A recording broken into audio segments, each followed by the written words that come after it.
She's finally arrived.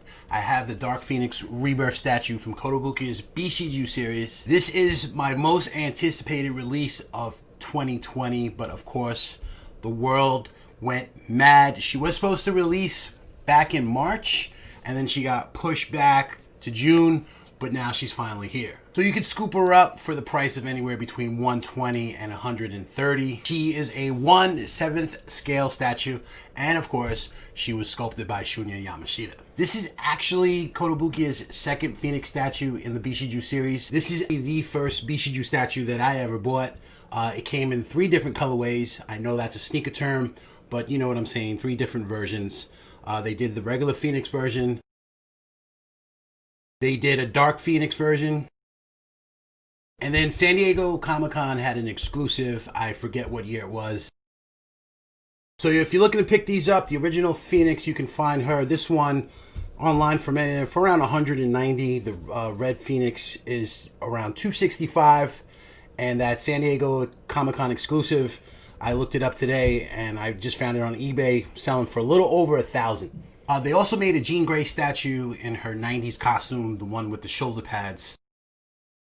That one I'm on the hunt for. If I can find that in the wild for a decent price, I'll definitely grab her up. I think that one is selling online for a little over $200. Okay, so before we open her up, later this year, they're going to do another version of this statue in the green costume. I'm going to get into that a little bit later. Here she is, fresh out of the box. She doesn't come with any accessories. Stands just shy of 9 inches. Close up, and she has Kotobukiya's signature cow lick. One thing that jumps out to me is her expression. She does not look happy. I mean, this is Dark Phoenix, the destroyer of worlds. I do like this little shade of color that's underneath her eyes, but she looks absolutely terrifying. All right, that might have been a little over dramatic, but let's take a look at her costume. I do like the pose. Even though it's a little villain cliche, she looks like she's about to unleash some serious power. One of my favorite costumes of all time, very simple. And we got the beyond knee-high boots, but the blood red orange color of the suit. Nice little shade here. You did have to attach to the base. It was very simple. The thing that really stands out is this fire effect. And if we turn her around, you can't see it from the front, but you can just see the Phoenix head and the flames forming the wings. Nice job with the hair. We have some shading here on the left corner, the outer left corner.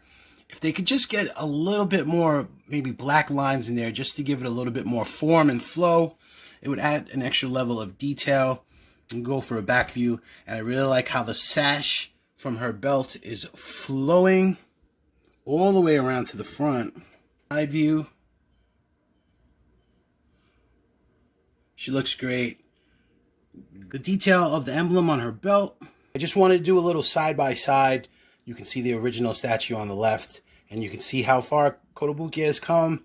Just look at the difference between the fire on the original and how it looks now. That clear effect, the different shades of color, the red, the orange, there's a little yellow in there, and you can see the difference in scale between the two.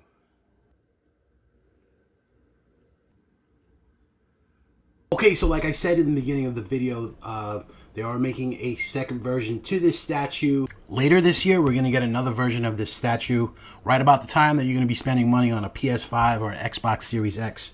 Normally, I don't like when Kotobukiya uses the same mold and just switches out a head and calls it a new statue. But the way they did it with this, you can see we have the good Phoenix.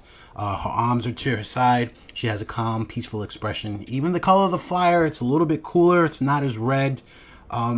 You can pre-order her now, same price, $130. I got mine from BigBadToyStore.com, but there's a bunch of online retailers that you could scoop her up from. So she definitely does not disappoint. Well worth the wait so far. Probably my favorite release of 2020. Can't wait for the good Phoenix or the green Phoenix version dropping sometime later this year. Coming up next, we should get Lady J from G.I. Joe. Kotobukiya did announce some My Little Pony Bishoujo's. What else is coming out? Oh, Beetlejuice. I didn't pick that one up. Wasn't really digging it. But looking forward to later in the year.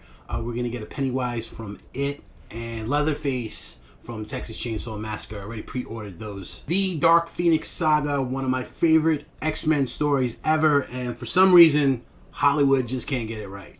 So that's it for today. Guys, I hope everyone out there is safe, everyone's healthy. Enjoy your holiday. Be careful out there.